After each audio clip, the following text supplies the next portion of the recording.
Hey, welcome back.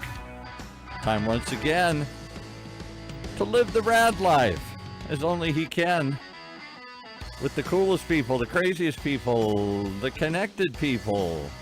As our resident raconteur wanders the county in search of good stories and good times and good people doing good things.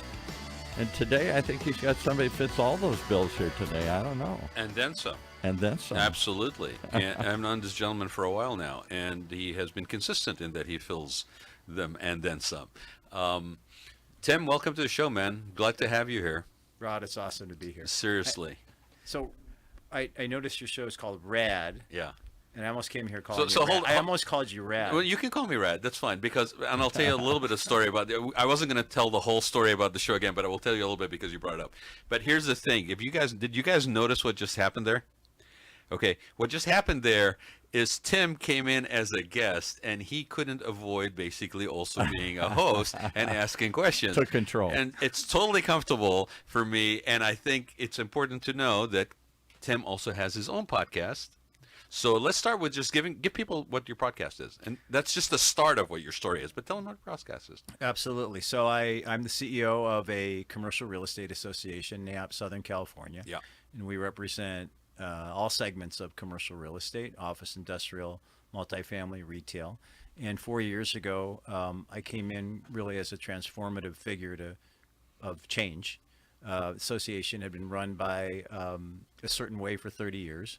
And I felt like we had to get into the 21st century. And I just said, hey, let's start a podcast. What a novel idea. I mean, yeah. Never done a podcast before. I would love that title on a business card, wouldn't you? Transformative. Yeah. But you are, and you're right. Because change and grow. Yeah, And that's yeah. how it started. Well, and that's one of those industries that I always look at industries and I go, look, if we're still doing the same thing we were doing 20 years ago, the same way we were doing it 20 years ago, we should at the very least look at whether that's the way we should continue to do it or not. So, yeah. So how long have you been in that position? So 4 years. It happened by accident. I wasn't looking for another CEO job. I'd had several CEO roles, including my own business. Yeah. And they hadn't had a CEO before, Rod, and decided they needed one. And one thing led to another, and I knew someone who was part of the executive committee and came on as their first ever CEO, and Wow. just decided we needed to change, and not change for change's sake, and look at what was working and Right. what was not, and Right.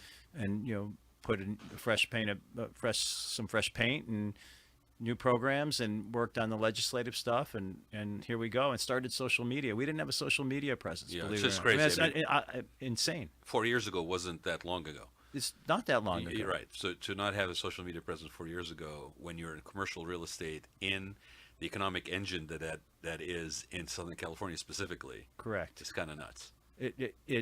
I was surprised, and I think the industry has gotten a little more tech savvy. I come a little bit from the IT sector and Yeah. been an entrepreneur, and actually ran the Tech Association of Orange County Yeah. when I didn't have as much gray hair in 2007, 2010. And so coming to commercial real estate, I was doing remote work in 2000, Rod. Yeah. When I was living in Armenia, I Yeah. had my own consulting business. I used to sign contracts before I even met anyone. Yeah. I mean, imagine. And then, so when COVID hit, which was bad for, mostly bad. Yeah. Like It wasn't whole really remote a stuff major change for you. But it was a major change for the industry. Of course it was. But it's funny. Okay, we got so much to talk about, and I don't want to lose the track of the commercial real estate as a starting point since we're in it. But the remote thing.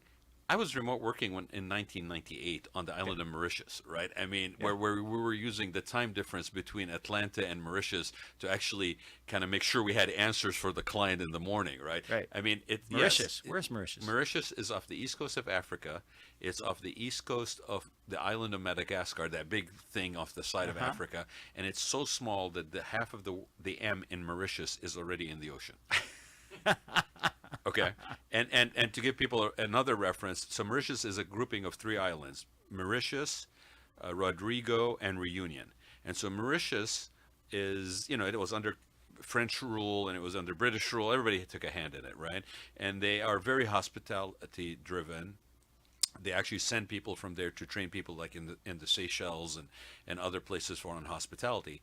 The cool thing about Mauritius is it has you drive down the street and you'll have a Hindu temple and a Sikh shrine and a Catholic church, small church with the red roof, and all religions, and everybody lives in total harmony on this small little speck of water of land in the Indian Ocean, and they read their news in French, and they conduct their business in English.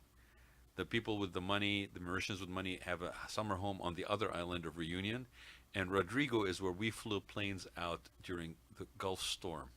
Wow. Right. So it's a small little speck of little We have nothing. to do a podcast just on this. Well, we should probably do it in Mauritius, because let me tell you, it puts Hawaii to shame. Okay. No doubt. Yeah, we should definitely do that. It's 12 hours from Paris, but I think you and I can handle that. I can handle Yeah, it. we can handle that. Yeah. So we might be doing a remote from Mauritius, Paul. Can you handle the bandwidth from there? I'm ready. Are you ready? I get to come, right? Oh, wait a minute. You're going to handle it from there? We need Yeah. something. Okay, It fine. better be live. All right. So this is. I like how Paul is part of this.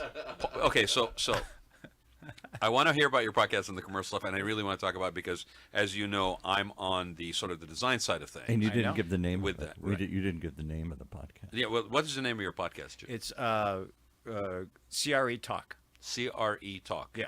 Okay. Like commercial real estate talk. Yeah, yeah. And where can people find it? Spotify. Okay. But also now on YouTube. Okay. We shift to for the first 3 years we had audio only Yeah. and decided change things up, and now we're doing audio and video. Good. Well, so Like so creative Yeah, so talk. go check it out because it's actually very good. And you do it how often? Once a month. Okay. And you've been doing it for, I think, We say 4 started years? 4 years ago, Yeah. always looking for guests, Yeah. people who are innovators, entrepreneurs, drivers of commercial real estate and throughout Southern California. Boy, do I have some people for you from on my side of the well, fence. yeah, I mean, architects, developers, absolutely. investors.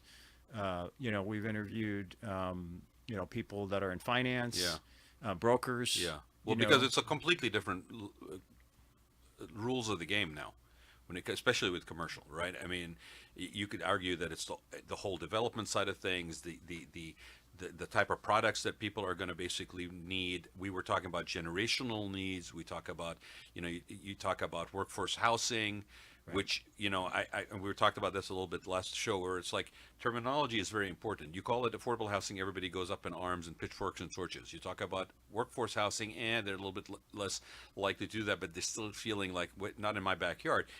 Well, start calling it proximity living. And now all of a sudden it's a different flavor. Like we to your point about change agents, sometimes we need to review the lay of the land. And with the interest rates, with the lack of supply on the residential side, with a lot of supply on the commercial side, trying to pivot. At least on the office side. Right, on the office side, trying to pivot, right? And then what? And I'm I don't want to get too deep in the weeds here, but like for example, what some of the companies are doing that are holding companies that have had a lot of office lease space and trying to basically reposition it for more what the demand is needed and what the lack of inventory is. And so it's an interesting time that way to get creative, isn't it? Completely. I mean, I decided to do something a little different in that there's a lot of, there are a lot of opportunities to get information on the market itself, on rental rates, occupancy rates. I mean, there is information that's out there. So what I've tried to do is when I interview people, understand their journey. Because one of the things how did they get into commercial real estate? Right. Because most people don't, as you know, probably guess, don't go to school, whether community college or a 4-year, I'm going to be in commercial real estate. Right. The more headline industry is residential. Yeah. Right? Yeah. Go into brokerage, or you go into become an agent. And so commercial real estate is really not well understood. Right. And so one of the things I try to do during the podcast is promote commercial real estate as a legitimate pathway for people to have a career, a successful career. Yeah. And a career that can earn them, lots of money if they pursue it in the right way. Right. I'm familiar more. I mean, commercial. You're absolutely right. But and if you segment it into something like, for example, hospitality, right? CBRE, that kind of stuff, where it's like solely a hospitality department, right? There's different characteristics to that particular side of commercial real estate than, for example, light industrial Correct. or mixed use, or I mean, mixed use, multi-unit, is changing. I mean, and I'm going to give a shout out. It's shameless plug for the company that I basically am involved in, MG2. Okay. Who I know. Okay, I'm so- familiar with. Right. So MG2, basically, we just did a thing where it's Costco mixed use, but it's Costco and condos. So it's again elevating and reinventing the sectors with products that are more of now versus 20 years ago when we were, I mean, you can't even do single family development the way you did 20 years ago because it's not going to fly. Amenitization is the key of to success. Right. And add a layer of experiential. Yep. On top of that, now you got sustainability and shelf life potentially, right? Which then translates into higher value resale or hold or revenue generation. So yeah, okay. So we're getting into the weeds. No, now it's all good. No, I mean, but you're supposed to be telling me that we're interviewing each other. well, I'm a podcaster. Yeah. No, and honestly, when you sat down, you said, it feels we're kind of sitting on that side. It's like, I will tell you, some of the funnest stuff I've had is with people that have been doing this long enough, and like you're doing this on the commercial real estate side. But you said you had your own company. What's your company? I still do. It's not as active anymore. Right. I spend most of my time being the CEO of NAIOP Southern California, but I had a company, Jamal Public Affairs, which still exists. So you were on that side. On the consulting side, on the entrepreneurial side, on the whole business operations side, having to deal with HR and finance and EDD and taxes and filings and all those things that a lot of people don't ever have to do, and actually it discourages many people from actually going to Right, business because they're afraid they're overwhelmed by it. Exactly.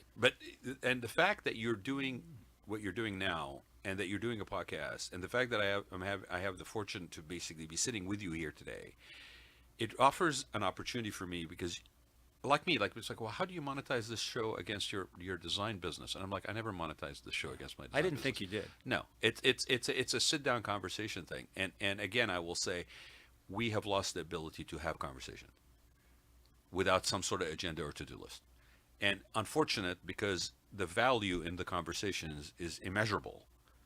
Even if people are on opposing sides of the fence, even if you have different opinions, Right. but without the exchange, you're basically toast.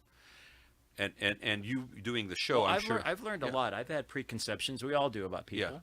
Yeah. And as I've gotten older and I think wiser and grayer, I think sometimes my perceptions I've realized are wrong. I haven't judged people, I think, correctly in my mind.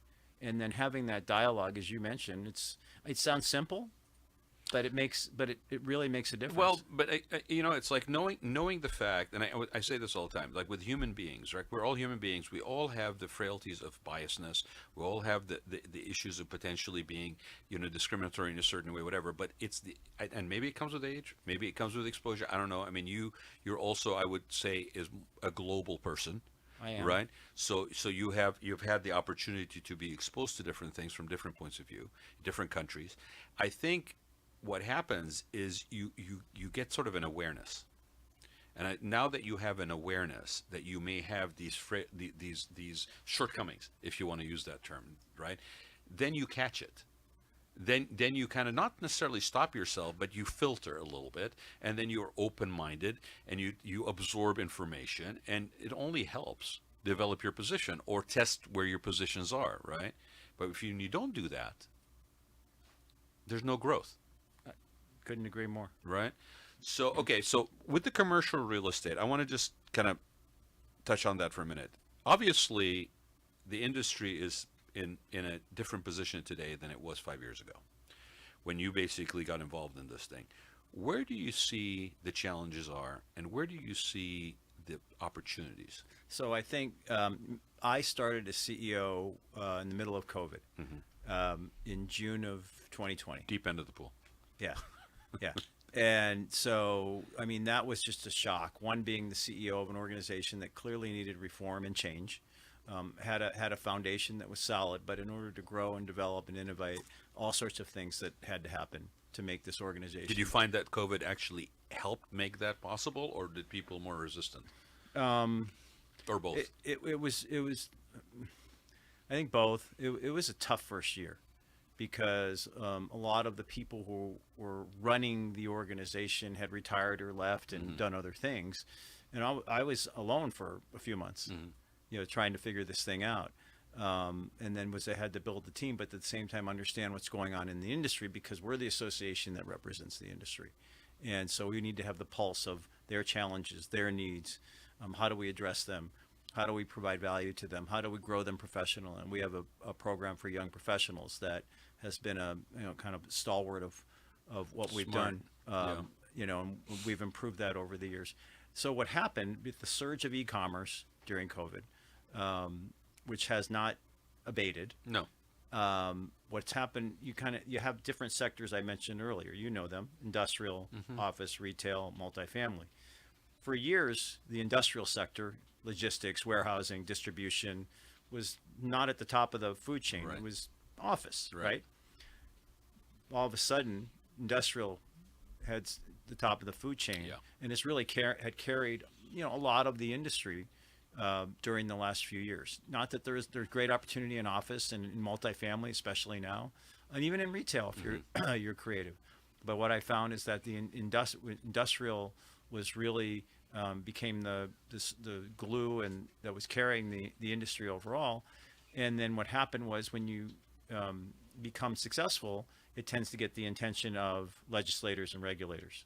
And so we can get into that at some point because they see an industry that's profitable, but also providing great value in terms of goods movement and distribution. Right. How do you think, our groceries, our medicines, people don't like Amazon for some reasons, Right. but they want their parcel to come at 5 p.m. when they ordered it at 8 a.m. in the morning. Right. And how does it get there? Right. It has to go through a warehouse, and it has to be routed, and it has to have a last mile delivery. So That's just changed. I mean, it's changed everything. So what are you seeing when you talk about sort of the policy side of things now that that's sort of a profitable sector? Are you seeing more involvement, more restrictions, more everybody wants kind of a piece of their pie? Everyone wants a piece of it, and Yeah. I think that they look at it in terms of tax revenues. They want more tax revenues from it. So we're seeing a push from cities and in Sacramento to tax the industry more, especially industrial. So it's not at the state level only; it's also at the local level.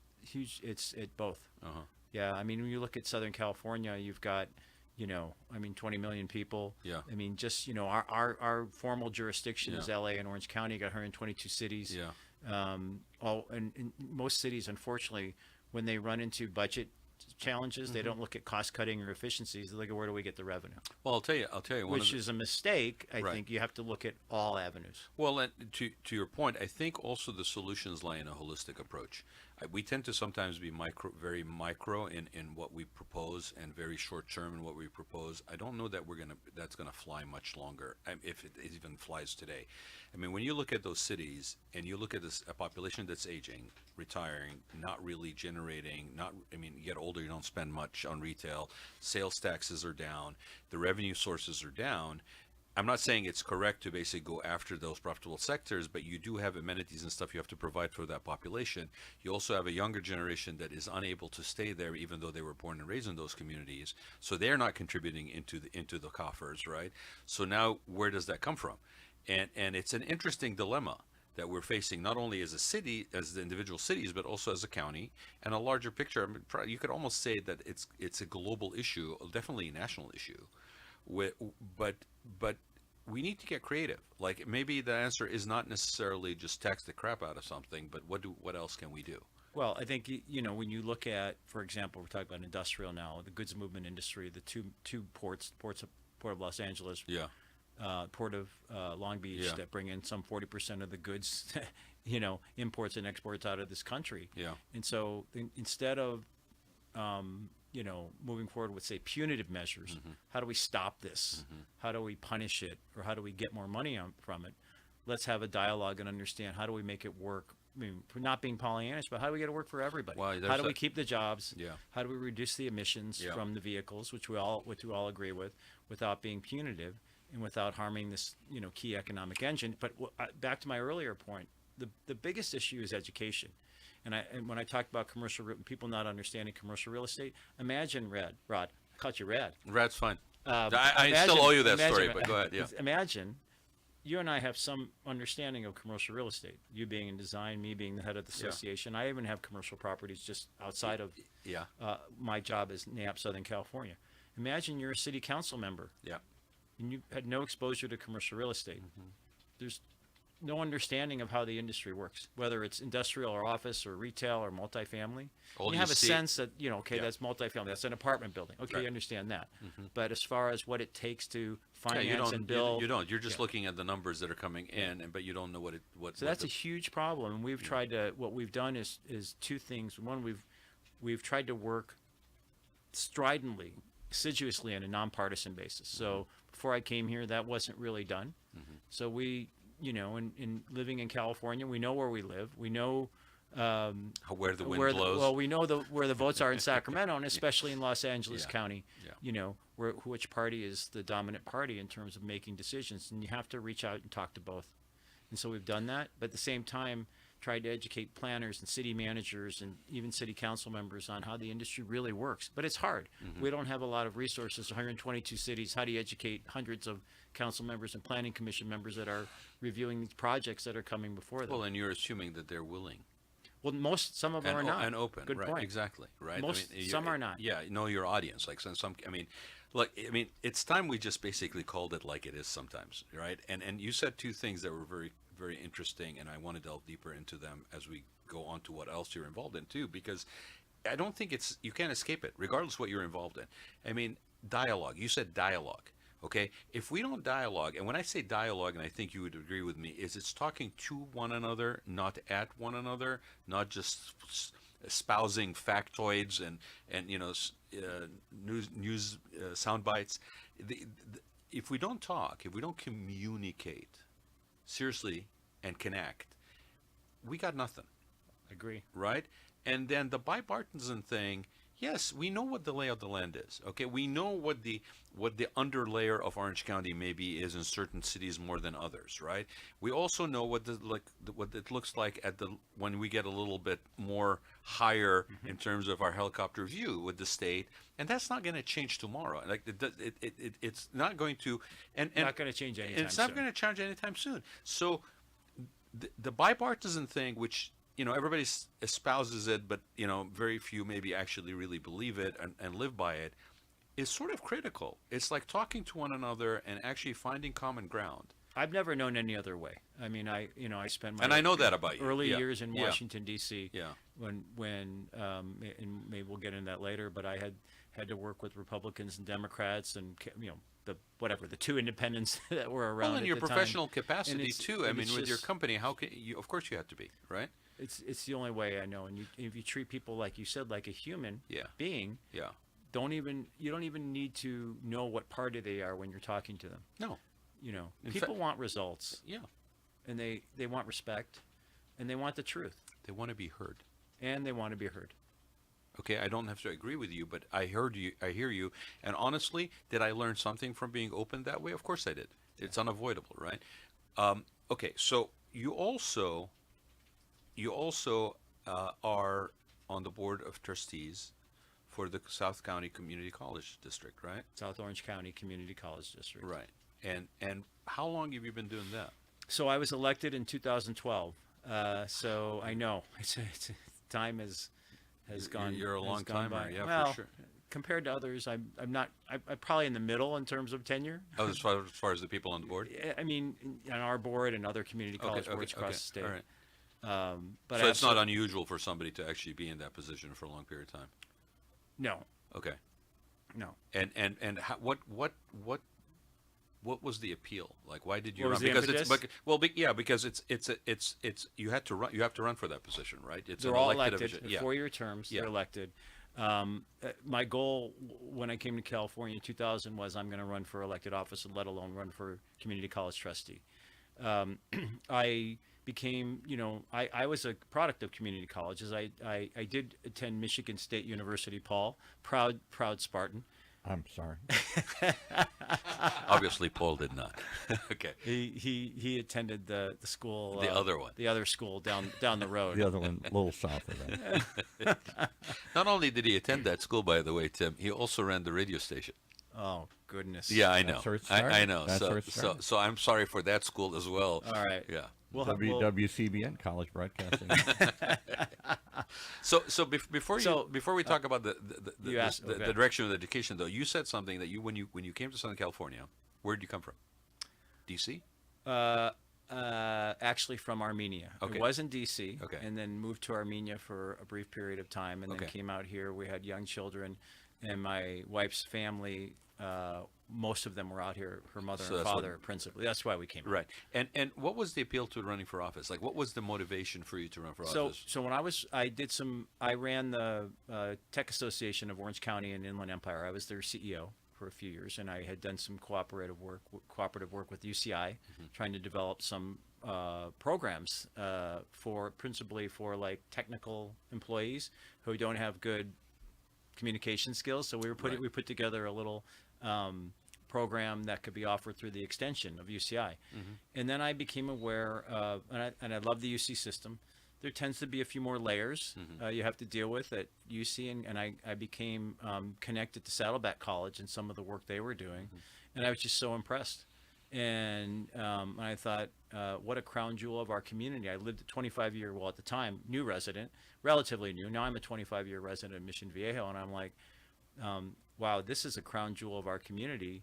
That was really under the radar. Totally for under the long radar, and time. I'm like, it shouldn't be under the radar. Right.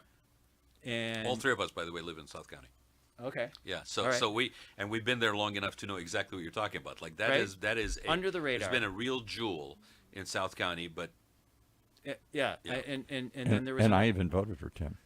oh now all right, all right. Well, I did do too, we actually, do we so. sing the fight song now together? fight, Yeah. fight, fight. We got to get him back Gaucho? in there. Right, Yeah. right. No, I mean the Michigan fight. Oh, song. yeah. I've never done that in my life. I'm gonna have separation too. Okay, separate corners of the room, please. No, I just got to say that South County community colleges really have impressed me. You got what, 2, Irvine and Saddleback? So we've got 2 colleges, Irvine Valley College and Saddleback College, and then we have a campus, not a college, a third campus called the Advanced Technology and Education Park, Which is in a great, Tustin. yeah, that's great. And that's another reason. I don't know, Paul. I'm sorry to interrupt you. Yeah. But, But it's exploded, and the growth there, and the more and more people say, hey, maybe I'll take my first couple years there. It's cheaper, and I'll transfer. Maybe I don't need to go to a 4-year, and I can get a wider range of stuff. It's actually amazing. It's amazing the way the attitude towards community colleges. Totally. In the last 15 years. Totally. Where it was seen as a step down kind of. Almost And- like, and- I can't do something else. Although I mean, if you know, and Uncertain. they have right. they've The had there was a stigma attached to it. there was a Right. stigma. among some people, and I think we've kicked that stigma to the curb, Absolutely. entirely. And that's one of the reasons I ran, is that I saw the promise, and I saw the potential, and I had a little bit of a different background. Now, I was an adjunct faculty when I lived in Armenia. I taught at the American University of Armenia for 2 years as an adjunct part-time faculty, and I didn't, trust me, I didn't do it for the money. What did you teach, by the way? I taught business, Okay. and I taught communications. No, I know you're a give back for Armenia. Loved Yeah, it. yeah. I loved it. And so when I looked at ATEP before I decided to run Yeah. the Advanced Technology Education Park in Tustin, Yeah.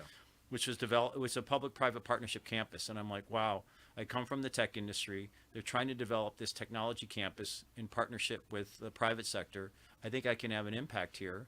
Ran for the board, won, and haven't turned back ever since. And I couldn't. It's like I am so proud to be on this board, and Yeah. and like my peers. Yeah. I guess my peers have Yeah. elected me unanimously board president 5 times. And who did you have in? You had the president of Oh, Saddleback. Jelena Barnes was here. Yeah, I've had her in here. So I was the driving force behind that hire. Yeah, that's a great get, by the way. I mean, She was very Yeah, impressive. very very much so. And I will say that with you being on there, I mean, I've known you long enough. Absolutely, it's changed the whole perspective on what community colleges are, at least in our area. the advanced center is actually also just grown leaps and bounds. I mean, if anybody hasn't been to that property in Tustin, they should go. Absolutely. You got culinary coming on, and shout out to Well, you know Pascal. about that, Pascal auto Ola- tech yeah, and yeah, culinary coming on exactly, board. Yeah. And Pascal, who co-hosts the show with me, Pascal Olat, Chef Pascal Olat, he's involved in that, has been involved with Saddleback. Yeah, it's only gotten better. It's only gotten to be more and more. You know what he needs, though? What? We said this to Juliana. I'm going to do my plug here. Because they have a great Saddleback. Are you plugging again? Saddleback has a great film and program. Yeah. But they need a podcast program. They need somebody to talk about new media and. Well, we got podcasting people that could adjunct professor that. I would love to get involved in that if they ever had an interest. Duly noted. I actually, you mentioned the film program. I right before COVID, Yeah. right as COVID hit, I took a screenwriting class because I have a screenplay in mind. And I took my first class at Saddleback Where do you College. find the time, dude? Well, I've stopped doing the screenplay now. I mean, at least because of what happened in Armenia, that overtook all the other time. But I took a screenwriting class, and the adjunct was fantastic. And I actually thought about maybe we can write it together. We ended up hiring him as a full-time faculty now. And so, look, you guys both mentioned it. I mean, when I came on the board, one of my goals was, one, this is community college is not your last Resort. It should be your first resort. I And agree. so what we have seen over the last 10 years, just a few months ago, we had an accreditation review. We had the highest level of commendations, Irvine Valley College, Congratulations. for having an outstanding transfer rate culture, and Saddleback College for being student-centric. And then they just came out with rankings, if you saw them. I didn't see him. So the number one community college in the state of California is Irvine Valley College. Wow. The number, great. and there's Community colleges. 73 different colleges, and then the number 5 college in the state of California is, 114 colleges. There's 73 community college districts. So Wow. so we're a multi-college district. Yeah. So we have 2. So we have about 114 community colleges, and Saddleback is number 5. And then they came out with national rankings. Okay. National. Okay. Right. Saddleback's number 5 in the nation, and then Irvine Valley College number 14 in the Hey, nation. I think I picked up on a little bit of Yeah. pride right there too. You knew right? that was coming. Yeah. No, no, you're sharing something I didn't know. That's amazing. Congratulations. And we're a public agency. Yeah. People I don't often people don't know we are a public agency. We're Yeah. 100% taxpayer funded. We've got balanced budgets. Yeah. We have no tuition hikes. Yeah. No debt. No raised taxes. And then quality education. So do you credit those? I mean, you've been on the board long enough. Do you credit those with the success?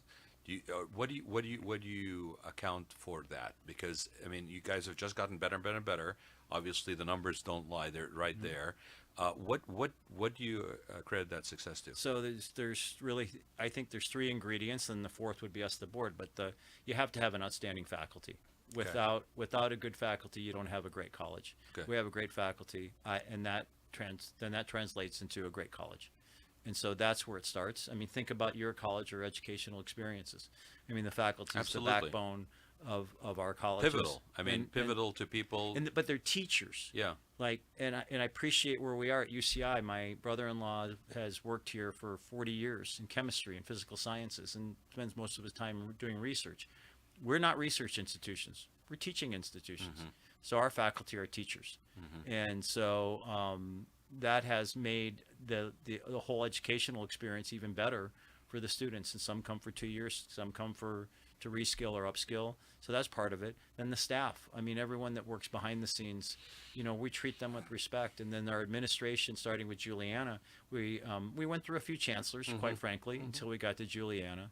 And we now found someone who really does it all. Like, we as a board, we're looking for someone to be that chancellor that understands students, that is empathetic, that is pro-faculty, that is understanding that we have to have a great staff, but that gets out into the community and talks to people like RAAD.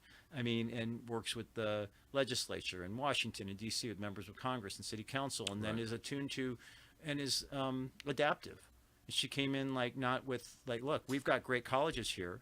So let's not disrupt what's great. Let's just make it better. Right, And I think she has that attitude. well, and it also speaks to her background as well and experience, seasoning, because what's interesting is if you haven't also, I mean, we have all the three of us have, but if people have not, were not aware of South County, if they're not aware of this region of Orange County, they wouldn't realize the level of increased sophistication that the region has actually gone through over the last 20 years, because we have evolved as in terms of economics, in terms of just mix of offering. I mean, you see it. You look at that area off the freeway that now all of a sudden has a higher density residential option, right? Where it would have been like an absolutely not anything more than a single family home in a sleepy community, right? Right. We have changed, Totally. and now the harbor is going through this whole thing of reinvention, which let's see what it does to traffic, but right.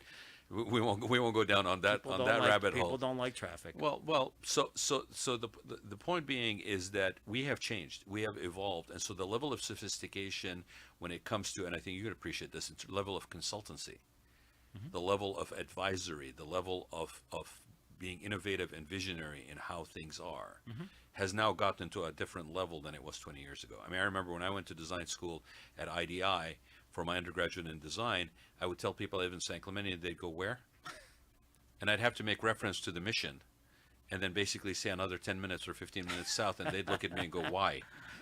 Right? And I would say, you keep thinking that way, right? That's okay with me, because that's Right. fine. And we got away with it for a long time until prices just kind of squeezed us from north and south. But I think that's really important to mention, because we are we demand as citizens of that area a sophisticated offering, which you guys are providing through this continuous growing of opportunities through the college system.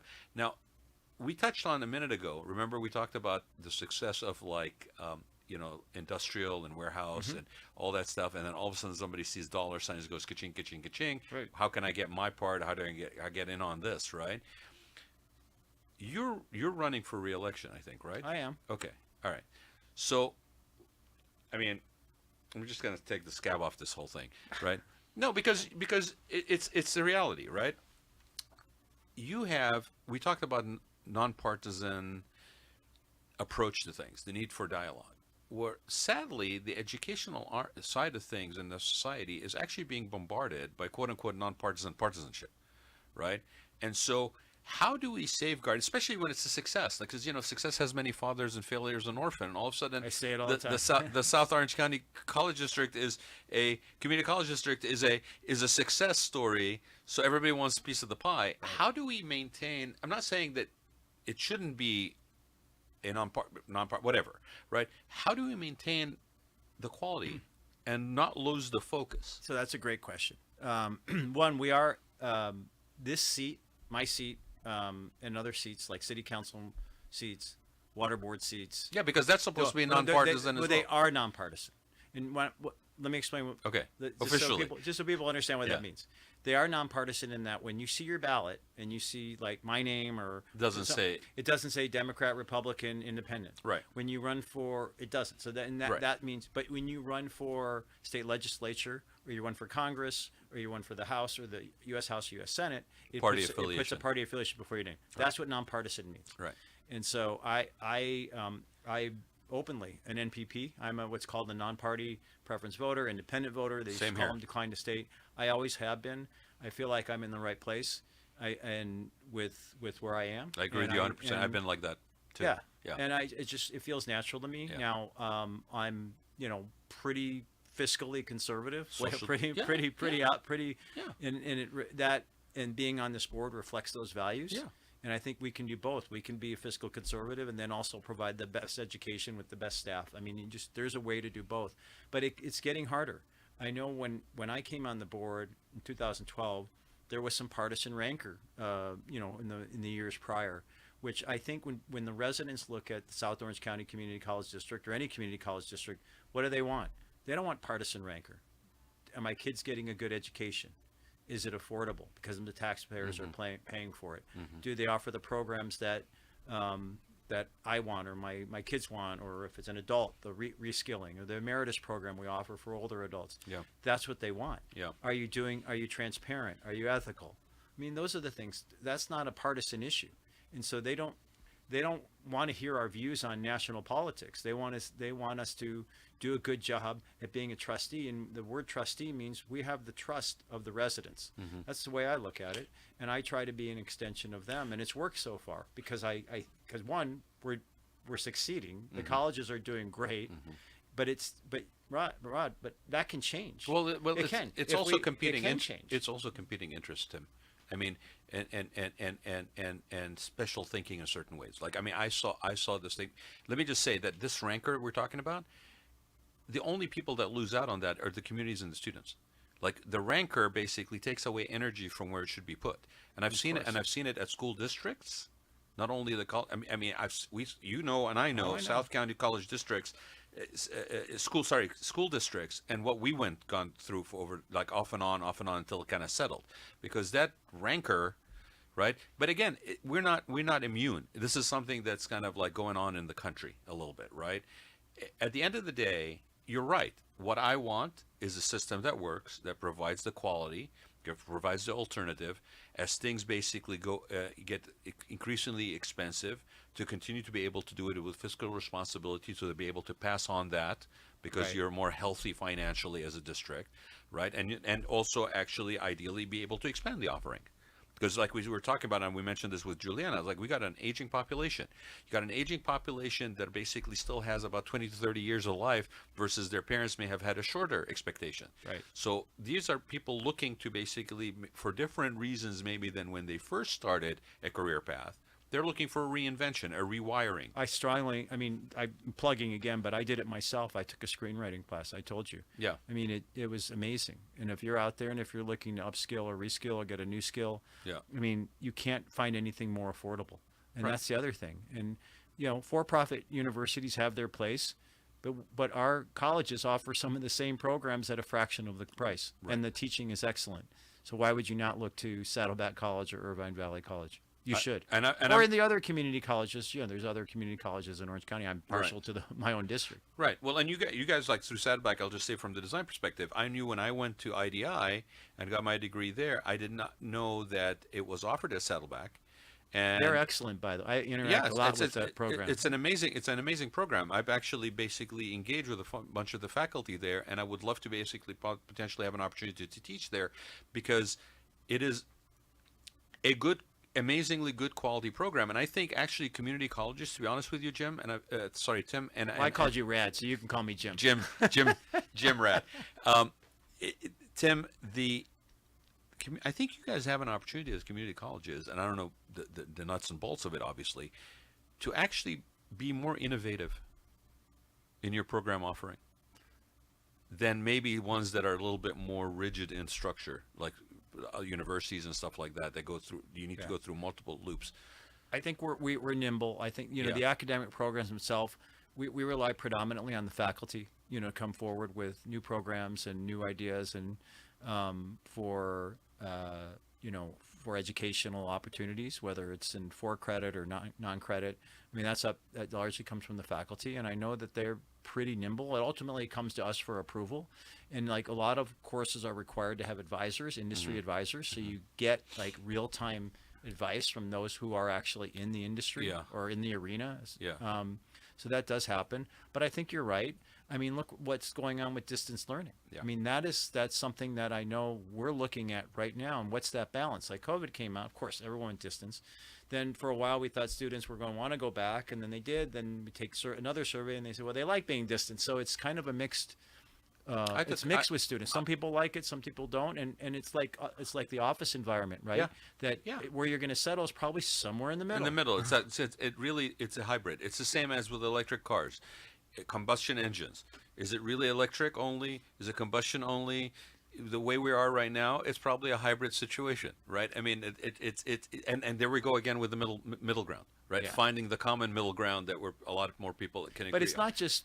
I mean, but it's I a agree. high quality I agree. middle ground. It's not a middle ground just because we're not. not sacrificing stuff. It's a natural place where it ends up. it's not a mediocre ground. Yeah, there you go. Right, it's a middle ground. Yeah, no, it's true, but it's a good point because sometimes the assumption is, we're compromising. We're not necessarily compromising. We're finding something that works for more people in a high level, and we're elevating that whole thing with everybody in it. Yes, I mean, I look. 6 o'clock this morning, I was taking a class in hotel management, okay, from a school in Lausanne, Switzerland, which is a small little village on the side of the mountain, which is where I got my economics degree from American College there. Wow. Right? Well, first of all, I mean, at some point I want to find out why you're taking classes in hotel management. Because I want to be able to teach, and my background in the design side has been that, and I wanted to have like the qualifications of actually having a master's in something that would then basically allow me to do that. However, I'm also looking at being able to qualify from an equivalency perspective to be able to teach, because I, like you, I taught for a year at the at the Art Institute California campus that was on Harbor, right? I taught institutional design, and I taught hospitality design, and I loved it. And I wasn't doing it for the money. Well, I was doing it because it felt good to basically give back. you're an adjunct. You're part-time. I was an adjunct, Yeah. And I loved it. I really did, because it actually kept me fresh. Being able to interact with people that were not limited. So how do you think that it'll just kind of figure itself out with this sort of partisan, non-partisanship that's basically infecting the educational side of things? I don't think it's gonna fix itself on its own. I think it's going to require candidates that are going to, stand by. Look, we're here to do our job is to be your trustee or this city council member. Yeah. And are the streets paved? Is the trash and recycling collected on time? Yeah. Do we offer the best possible education? And what we don't need to look at a party to do that. We need to look at what is best for our students. And that's how, I mean, if you look at it from that perspective, how do we provide the best education to our students? They're our students. Everything else works its way out, whether it's the budget, whether it's the programs, whether it's the staffing, whether it's the hiring of someone like Juliana. I mean, if you're guided by a student-centered approach, then you win. If you're guided by, well, how is it going to benefit me or a party or my next step in my political ladder, then it's not going to work. And so you need the majority to be of the former, which are focused on the students. And I mean, I know where that's where I have been, and I'm not going to change. And I looked at my priorities. Yes, I am running again, but I looked at what I wrote in 2012, what my priorities are. They haven't changed. Where's the opportunities do you see in the future? Should you? I'm not going to even say should you. When you get reelected, what do you see as, other than where you're sustaining this, which is an amazing job with all of the stuff that you guys have been able to achieve? Are there certain things that jump at you, kind of future-wise? You mean in terms of what our colleges can offer? Yeah.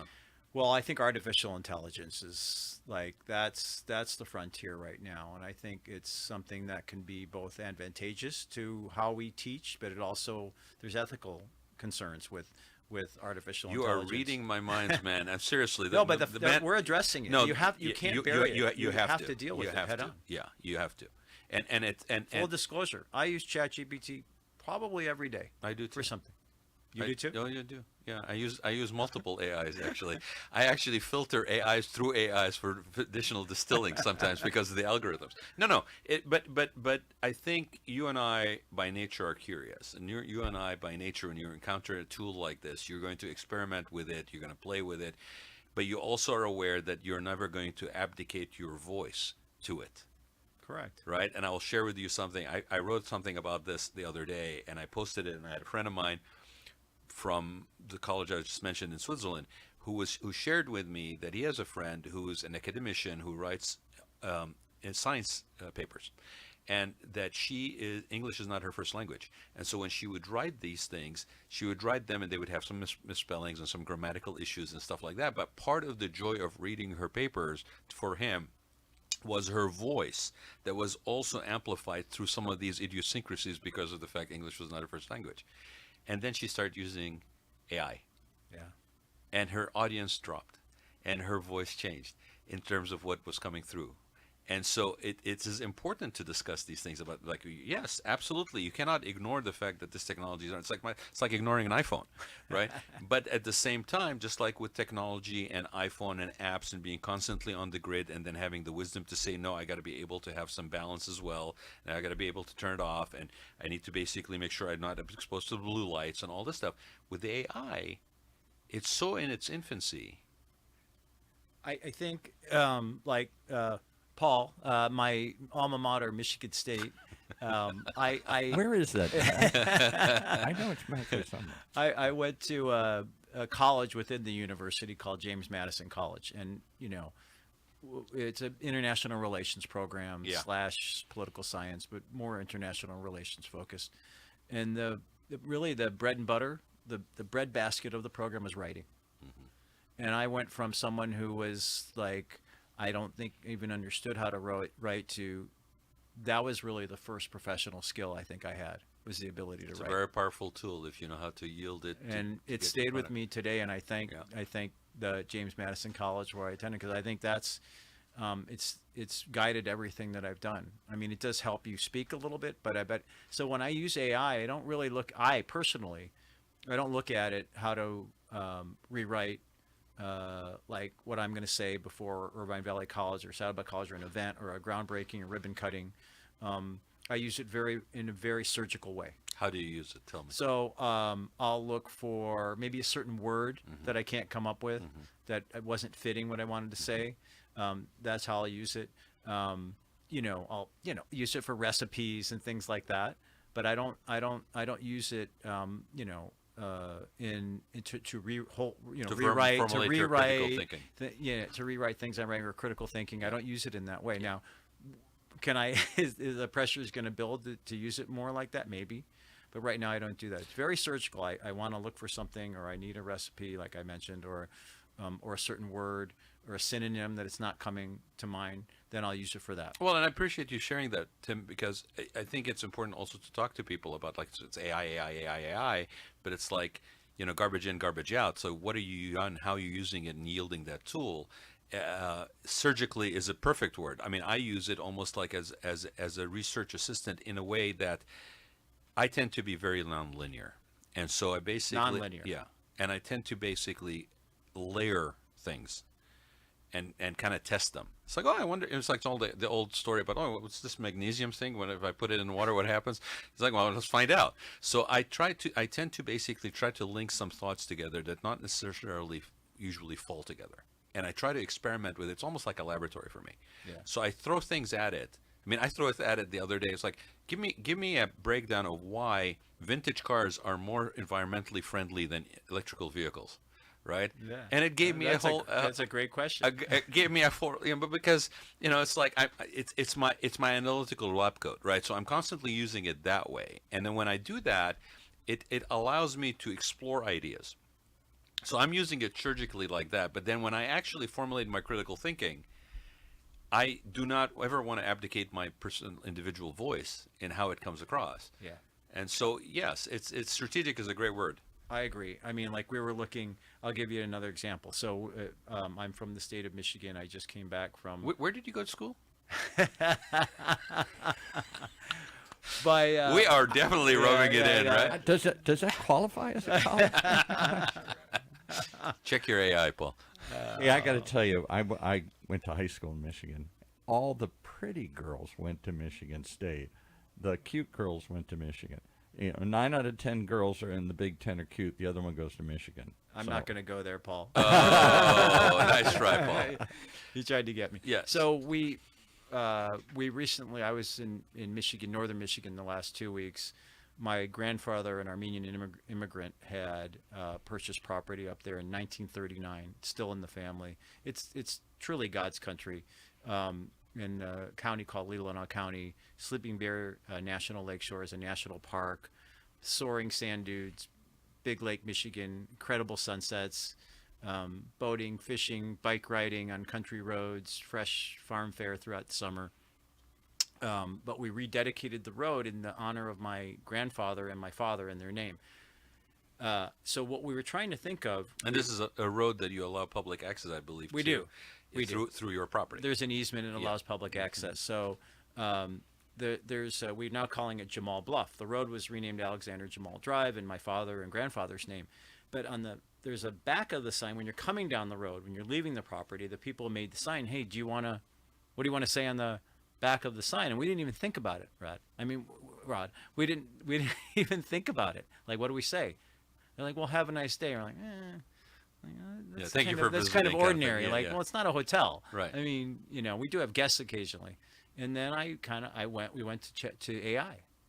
Like, what could be a good message at a spectacular property with sunsets and you're leaving? And then we Massaged it. massaged it a little and came up with Paradise Found. Yeah. So AI played a role. I mean, it wasn't the entire role, but it kind of was going in that direction. And then we're like, and that's on there right now. Inspiration in a way. Yeah. Yeah. Yeah. And I think, in fact, when I asked AI, give me some potential inspirational messages when leaving a property with spectacular beauty. Yeah. So Paul, you're going to give me a couple more minutes because The- I want to talk the about only- the Armenian thing too. I got to tell you one Yeah. thing though, that the obvious choice would have been go blue. Oh, But Paul, anyway. go green, go white. All right. Oh, there you go. So by the way, green and white, doesn't that make blue? Yeah. Sorry. I don't- what does AI say? The designer might have said you're that. the The color designer. wheel thing just went. Okay, I'm not getting in between you two. So tell me about. So you that piece of property has been in your family for how long? Since 1939. So 1939. coming up, And why did he buy it in 1939? Well, couldn't have yeah, been give him a little anything background. So he was an Armenian immigrant from Persia then. They didn't call it Iran. Yeah.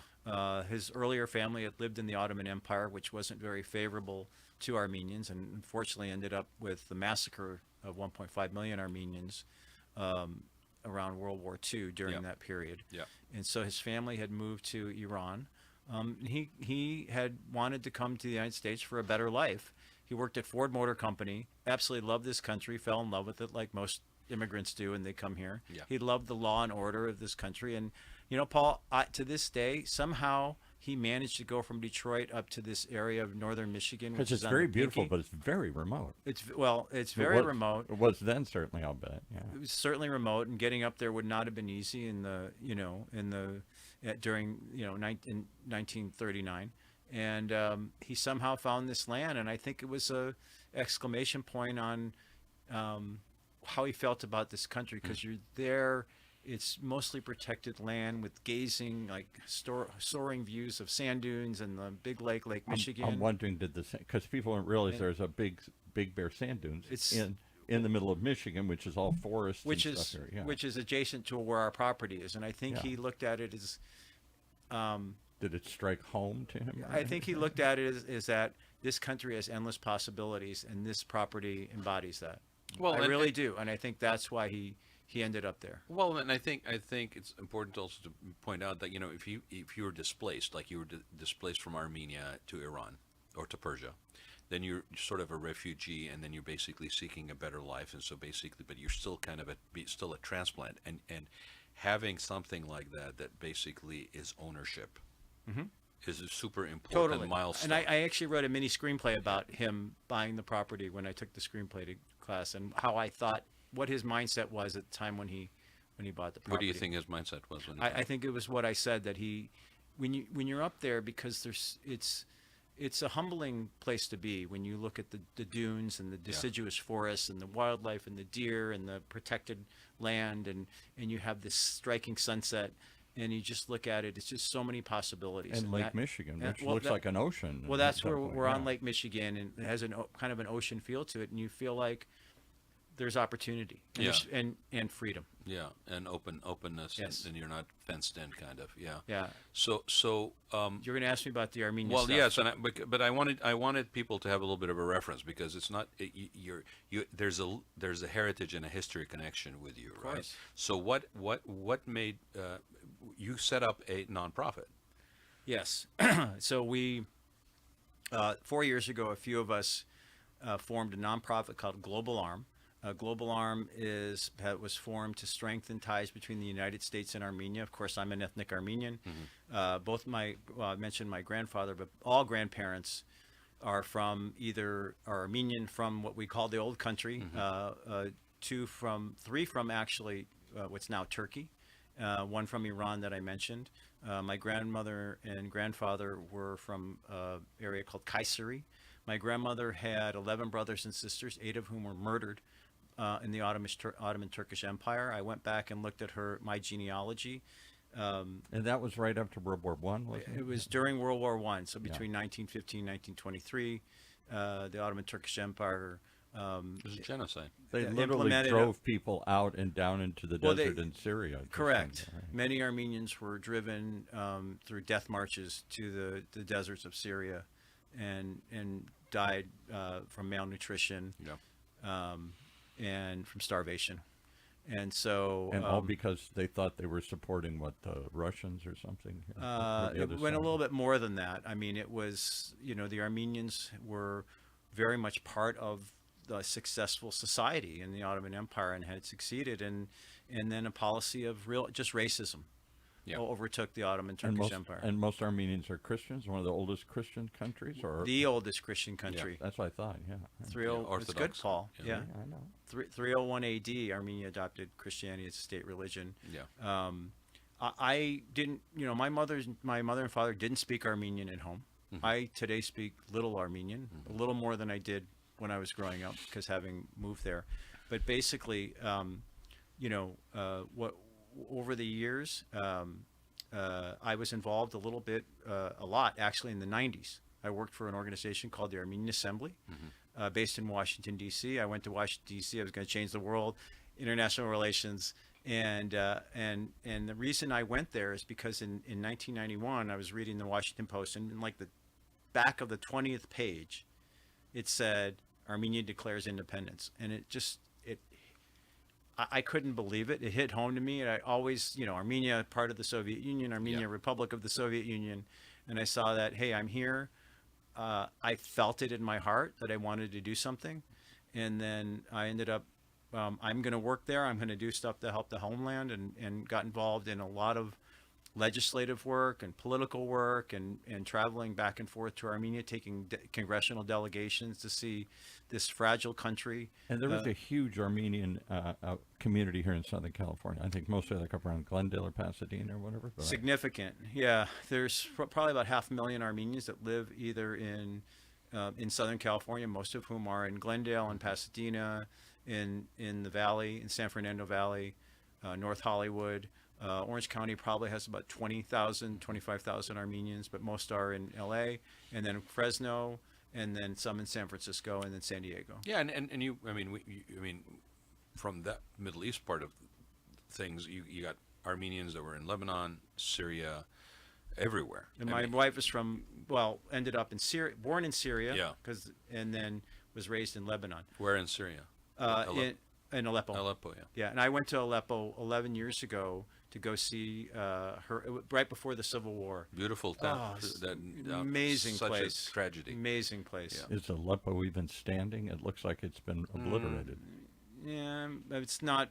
It's not nearly. It was. It's a very magical place. Yeah, and it's very sad that what happened with the Civil War. Can I ask you one other question? Because I was a foreign policy major at U of M and fascinated by all this stuff. That other school, that other one that doesn't get talked about too much. They had classes. And isn't Armenia involved in a continuing conflict with Azerbaijan? And all? I think that's a good segue to your original question. Yeah, right. So, what was the motivation for you to set up this nonprofit? So 5 years ago, in 2020, right before during the midst of COVID, Azerbaijan, with military support from Turkey, attacked an area called Nagorno-Karabakh, which is historically Armenian land. It's been Armenian land for thousands of years. There's hundreds of Armenian Christian monuments that dot Nagorno-Karabakh. They launched a preemptive war against the Armenian population, 150,000 people who live there. They recruited jihadist terrorist mercenaries from Syria to take the front lines. and they actually paid them bonuses to commit atrocities against Armenians, to behead them, and they actually what is not interesting, what is amazing about what Azerbaijan did with Turkey's help was they didn't hide what they were doing. They posted these atrocities on social media, and they parroted around, putting. I mean, I have to say it. They put Armenian heads on animals. They beheaded elderly men. They committed sexual violence against Armenian women, and they did this under the guise that somehow the Armenians who had lived there, who had won their freedom during the breakup of the Soviet Union, because they wanted to live without being repressed by Azerbaijan. Imagine they wanted freedom. And so what we started this group. This was put into Azerbaijan, and it was they wanted to separate from Azerbaijan because it was mostly an Armenian population. So right? yeah, this gets into a lot of history, but in essence, that Azerbaijan, when it is a recently created country, around 1920, never existed as an entity, and so Nagorno-Karabakh has never been part of Azerbaijan ever, either as part of the Soviet, an independent Azerbaijan. In the League of Nations never recognized Nagorno-Karabakh being part of Azerbaijan. And over the years, since the 1920s, Nagorno-Karabakh always asserted its independence, and lawfully seceded from the Soviet Union when the Soviet Union broke up, demanding independence and alignment with Armenia. And then in the early 1990s, Armenia won a war. Armenians of Nagorno-Karabakh won the war against Azerbaijan, and became independent for 30 years until this latest episode. And so, and then the first attack occurred in 2020. In September of 2023, Azerbaijan again launched another attack and completely now ethnically cleansed the entire area of Nagorno-Karabakh, which had thousands of years had Armenians living there. For the first time in 5,000 years, there's not a single Armenian that lives there. So we formed this group, Global Arm, to do three things, because we felt like the United States is key to this. Because in essence, Russia completely betrayed Armenia and Armenians. They had postured themselves as the so-called protectors of Armenians against the Turks. In essence, they sold Armenians out. Because Russians have historically conflicted with Turks, lots of wars with Turkey from the 1800s on, and Turkey is an Islamic state, and Russia is a Christian state. But Putin right? is opportunist. He's just a genocidal murderer. Yeah. Putin? I thought he was a great guy. I was going to say, so we formed this group. And we've created a lobbying operation in Washington, D.C. to forge stronger ties between the U.S.-Armenia, military and economic ties, and also to seek justice for these Armenians who have been the crimes that have been committed against them, these atrocities, these massive human rights abuses. And still today, Azerbaijan holds Armenian political hostages. And so we're kind of at the forefront of this effort, and we've been able to raise a little money to have lobbyists in there, and I think we're having some impact. But to me, you have, and Armenia is the only democracy really left in the region, and so that's, we're on the cusp of losing that entire region to autocrats and dictatorships and gangsters, and Armenia is really the only country. And so my last question, then I'll shut up. I've been quiet the rest of the time. No, is why are average Americans or the American media or even just anybody I know totally unaware of this? Well, if I went up and down the halls here at an elite university, high researchers, people from all over, I said, "Are you aware of what's going on?" Not for the lack of the information being available, by the way. Exactly. No, it's not like it's a secret, but I just don't know why that doesn't break through our headlines. So we've tried, Paul. There. I mean, we've actually worked with PR firms. We've worked on our own. We've tried to generate media attention to the ethnic cleansing that has taken place in Nagorno-Karabakh. And in fact, today, Azerbaijan occupies now 200 square kilometers of the Republic of Armenia itself. And so, Paul, we occasionally there are stories here and there. But the big networks like CNN and MSNBC and Fox and NBC and CBS, and they just they're just not interested. It doesn't mean we're going to give up. We're taking delegations over there, whether it's congressional delegations or religious leaders and thought leaders and think tanks. And there's a conference going on starting next week that's bringing in international legal and human rights experts from around the world to Armenia to talk about the injustice that occurred against the Armenians of Nagorno-Karabakh. So why they don't cover it is, we've been banging our heads against that the last 5 years. I don't ask that. I think there's just some things that they will never ever really cover, and I think we we can keep trying to get them to cover it, and the truth is, we need to find alternative ways of communicating the message and the stories, the other side of it. Because I don't understand why they wouldn't cover certain things, why they cover certain things only from a certain angle. I mean, I don't even want to go down the path of Gaza or any of that stuff, right? I mean, it's these proxies that are basically being utilized. I mean, the saddest thing is how long did it take, for the United States to even acknowledge the Armenian genocide? It took until 3 years ago, which is shameful, when Joe Biden, as president, acknowledged the Armenian genocide. The United States is now among several countries that do. But the fact that it took all of these years, when the irony is, it was the American ambassador Henry Morgenthau who reported back to the State Department about the genocide. Back in when? 1918. Right, and what was the reaction and the support in this country back in 1918? We started a relief society. I mean, I have people. Maybe at your dinner table. I've met people over the years whose mothers and grandmothers would tell them as they sat down for dinner, "You better finish your dinner because the starving Armenians don't have any food." Yeah. So it wasn't for the lack of engagement from the societal level with the support in the United States back in 1918. It wasn't if it wasn't for the reporting that happened here, but it still took until 3 years ago. To officially recognize that a genocide happened.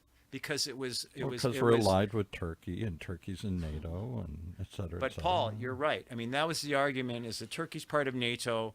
We don't want to offend Turkey by recognizing a genocide. From it's 1918. Somehow offensive. From 1918. From 1918, offensive to recognize the murder of 1.5 million people. That somehow is going to harm U.S. interests. It actually harms U.S. interests. We not don't to recognize it. Truth. Thank you very much. Exactly. It does. It kills the credibility of the United States. It puts us in a position where the trust isn't there. The fact that we espouse that we got somebody's back, that we will basically stand for righteousness and the American way, and then when it comes to something like this, it becomes a very transactional decision. Right. And so over the years, the Turkish lobby and the Azerbaijani lobby threaten the United States that they're going to do all sorts of things. They're going to close Incirlik, and they're not going to allow. And by the way, because we have bases there. Well, they don't, and and you look at what Turkey's done over the last 25 years. Oftentimes, they're never aligned with our interests. I mean, they're the one. Turkey over the years has supported ISIS and has been connected to the ruling family. More so since Erdogan. The Erdogan family is, and his family's been tied to it. And then they said, okay, well then the world's going to fall apart if we recognize the Armenian genocide, right? This is the big argument: is that the NATO ally. Oh, look at a map. Look where Turkey is in Europe. We can't have them somehow go against us. So what happened when Joe Biden recognized the Armenian genocide? Nothing. Yeah. What's Turkey going to do? Nothing. Yeah. Nothing. What were they ever going to do? Nothing. You asked a question, Paul, and this goes beyond just, and we're talking specifically about Armenia. Like I said, I don't even want to go down the path of Palestinian issues and any of that stuff, right? But it's a repetitive scenario that happens. Other conflicts around the world that right, go and unnoticed. look at with the Crimea situation and Russia. I mean, and by the way, as all this time, this power influence positioning thing, right? I'm just looking at here, and what you asked was why, right? Right. Okay, it sounds medieval, what I'm about to say, but I think there's probably some truth to it. Tim and I, Paul, you because of maybe your academic, pursuits, but also I think you're just by nature curious. We tend to have maybe an instinctive global approach. Yeah. We instinctively have we have had the benefit of vantage points from different situations, different people, interacted with different people. I think the United States, in a way, is a victim of its own borders with ocean. I think we're like a fortress with a moat. At least we think we are. No. I think whether we think we are or we're not, even if we think we are more worldly, I think the fact that we have a population that is really kind of siloed, it's difficult sometimes to understand that we are at a disadvantage when we do not recognize. Well, it certainly hurt. Undermines our credibility. Well, it undermines our credibility, and it shows, and we project ourselves as weak. Well, we not As only weak, that we're going to let a country run by gangsters push us around and not recognize the murder of 1.5 million people. So not just this is the United States. Not just weak, Tim, hypocritical.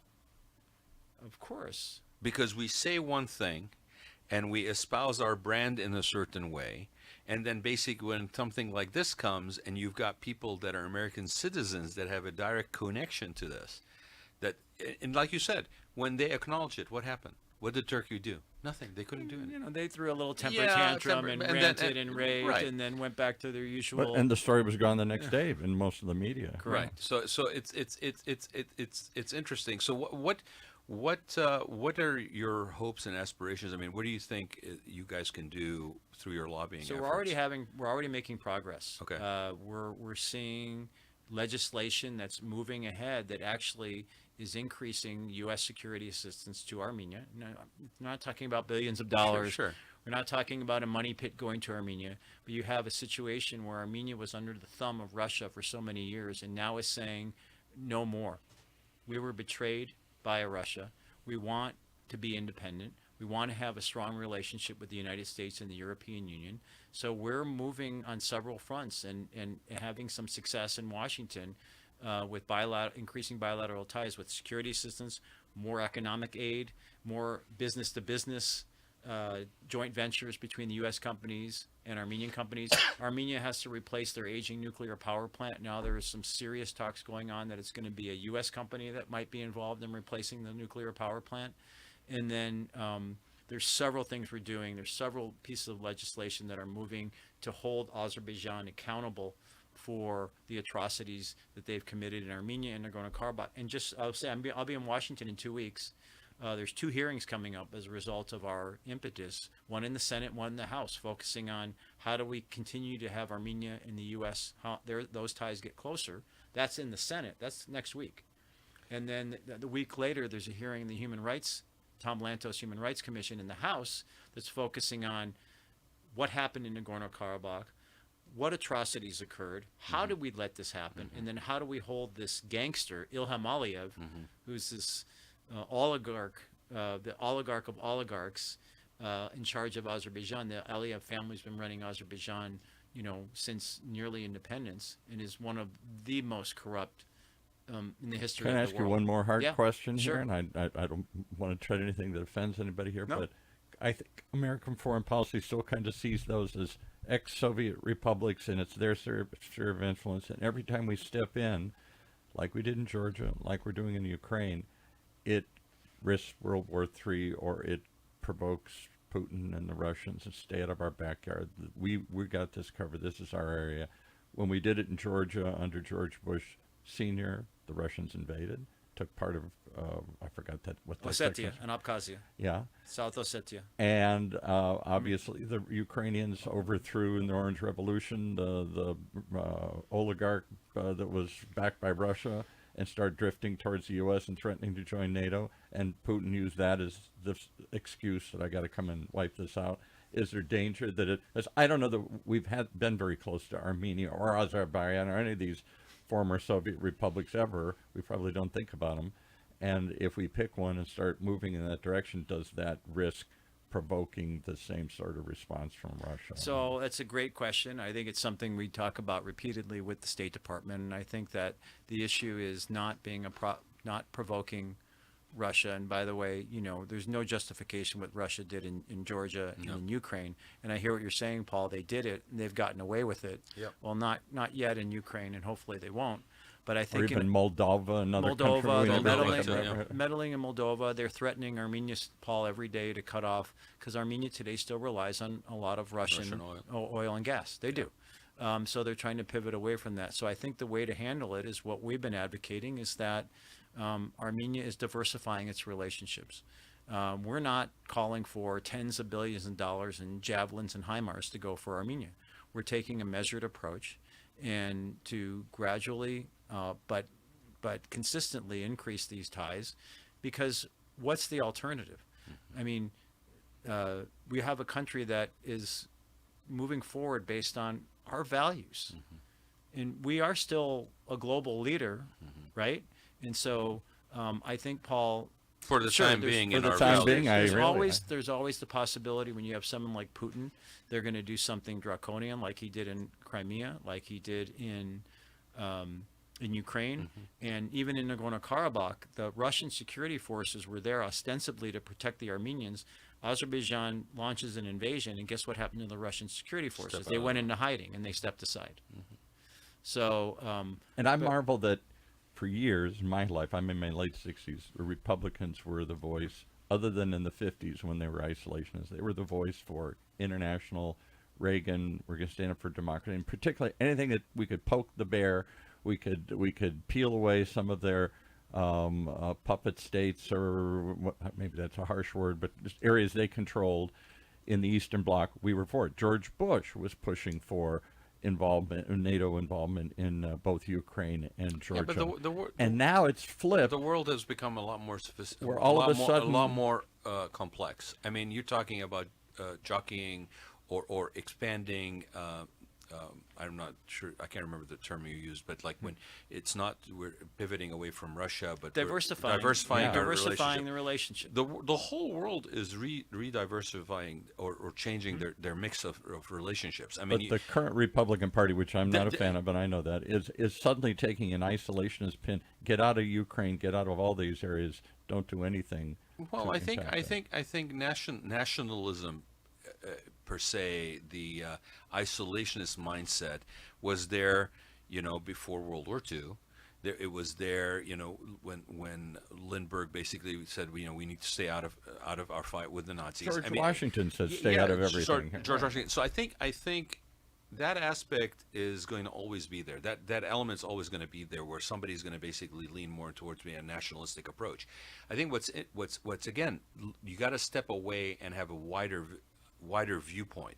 The world is changing its dynamics around us.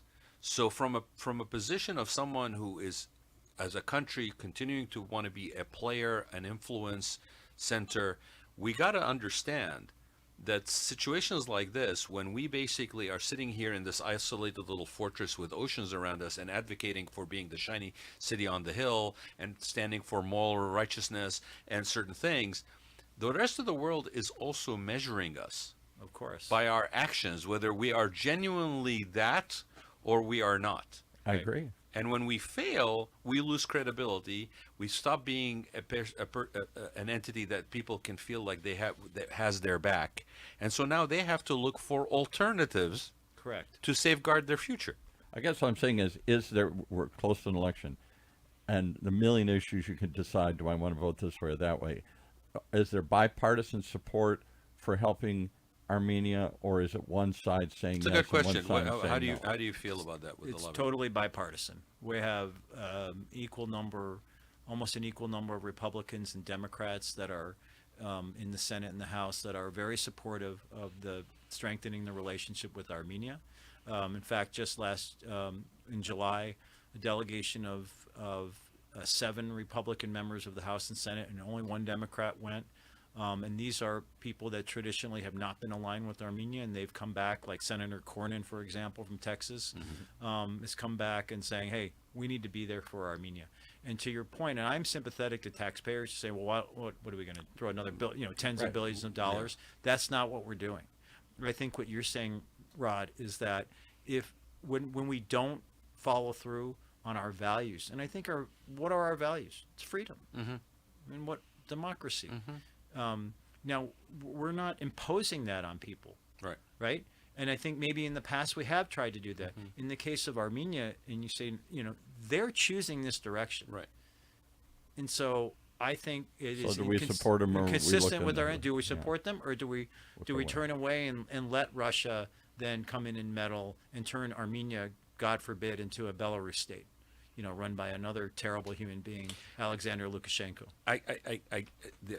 Look, there has to be. We need a foreign policy segment here. Well, but I mean, there has to be something in it, right? I mean, I don't ever expect somebody to do something without some benefit, whether it's an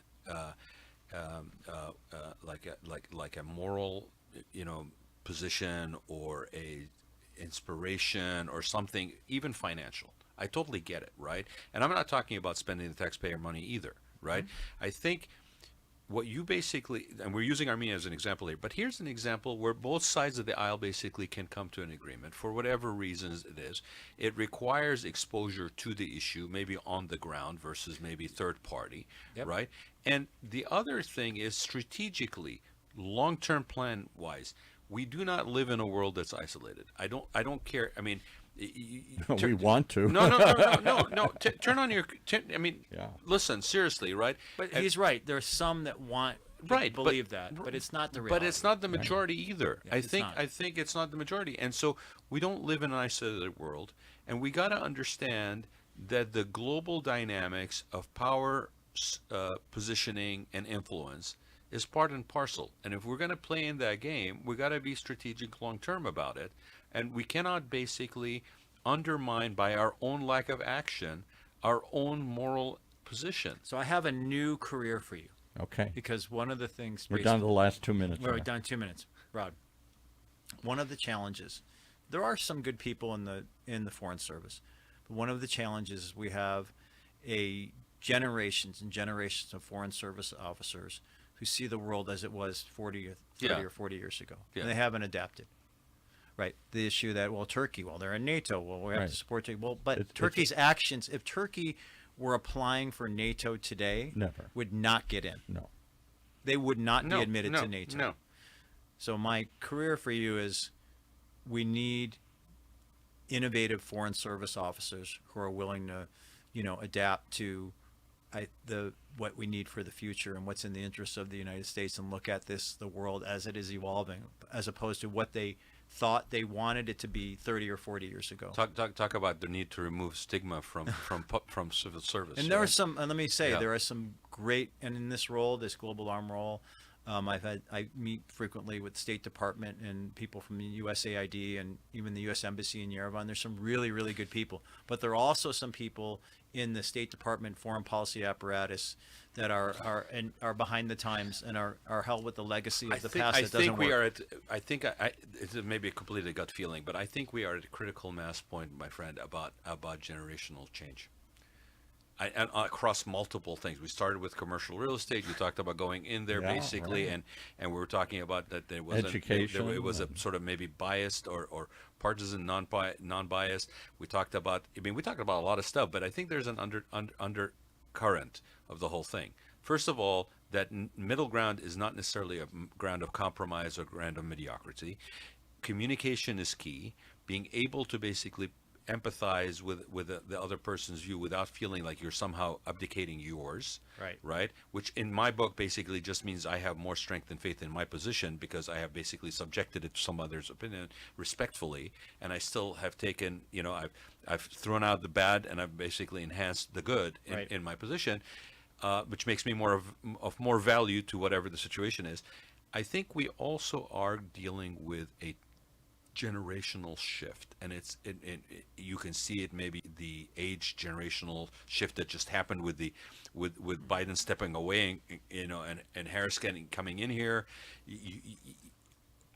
We've seen it before, but this feels a little different right now, and I think it's going to replicate. And those people that are the old guard that are still holding on to certain ways of doing things, whether it's the State Department or whatever, I think there's less and less that's going to happen. Well, all I can say is to be continued. Well, Is that Paul telling us To be continued. well, I think he would probably even have more conversations to say about this, especially with. I think with it's a foreign fascinating affairs. topic, but I think it's we got to open our minds to talking about it, and it in the world of so many things. We gotta open our minds and talk about, and you fill in what the it is. Yeah. I think across the board. We gotta talk. But I don't want to miss out because we gave people your podcast. We gave people. I want you to give them the website for the Global Arm, and then I also want you to give the website for your re-election campaign. All right. Thank you for that. Well, it's simple. Global Arm Connected, like ARM, globalarm.org. One word, Global Arm. Globalarm.org, one word. Uh-huh. My website is also straightforward, timjamalfortrustee.com, and that's Jemal, timjamalfortrustee.com. Thank you for allowing me to. No, absolutely. I didn't want to forget that because we need you back in there. And the last question I have for you is how the heck do you keep this energy up? What keeps you I'm positive? not sure that I can. I'm not sure that I can continue doing it. I talk about that with my wife. We were away, and she's like, "You can't keep this up." And we say it to each other because she's also involved in many things related to Armenia as well. So, and because of the time difference in DC and in Armenia, it's 12-hour difference. So we have conversations with both. I guess every time when I think about, it's not about me. I'm not a martyr. There are lots of talented people. I think about, if I step back, then what happens? And I can't think, I won't forgive myself if I step back and, bad things happen. And I thought, well, I could have been there. And so that's what's driving it. I think that's a good endorsement for re-election. I appreciate that. No, and I look at the community college district, and I look at the colleges are great. We have balanced budgets. We have the #1 college and #5 college in the state of California, and but we're not resting on our laurels. We're going to get better. I mean, that's why I'm there. I'm not there. You've heard my whole career is building. I'm not here to hold the seat. We're here to provide leadership, and my fellow board members decided 5 times I should be the board president. I thank them for that. You know what I hear, Tim? I hear not that you're just a builder. I hear that you are, by virtue of your DNA, and I don't mean that in terms of ethnic DNA. I just mean in terms of human DNA. Okay, by virtue of human DNA, you are, my friend, subject to the fact that you have this need to leave people better than you found them. Whether it's in the course of the real estate, whether it's in the course of the education, whether it's the course of political turmoil and the situation in Armenia, honestly, and I can totally relate. I understand this, okay. And when you Sounds say like you're talking a little bit about yourself. well, I think there's a kindred spirit, and I think that is a noble pursuit. I don't shy away from that, but I also know it when I recognize it when I see it. People sometimes will say, "Oh, I left it better than I found it." I think in your case, it's you want to leave people better than you found them, because that's the level of positive impact that you're looking for as a measure of your life. No, look, when people I appreciate that. Thank you. I know we're in the waning moments, but when you talk about, we talk about institutions, whether they're the State Department or whether it's South Orange County Community College District or whether it's a developer or whether it's Global Arm or UCI. These are institutions, but people run institutions. Institutions are driven by people. People make these decisions. And so, to your point, we have to engage with people and talk to people and not give up. And I think that's in terms of, if you have a value system, then stick with it. And even though sometimes it looks like you're not going to turn the corner, you will turn the corner. Yeah, or you get tested or you get challenged, but we tend to stigmatize that institution but the institution is run by people. Yeah. I mean, until AI takes over. Well, unfortunately, the people that run this institution are telling me we got to cut. So, Tim, thank you very much for being on. This was an absolute pleasure, really. This is amazing. Haven't had a conversation like this in a long time. And Paul, all right, go blue, and go, All I was looking for. go green, go white. All I was looking for. Are you going to give us extra time now? That's the only reason I did. In that vain hope. All right. Thanks, Paul, for letting us run over. Tim, Okay. good luck. I really appreciate you being here today. Thank you, man. Yeah. Thank you, Rod. Thank you very much. Yeah.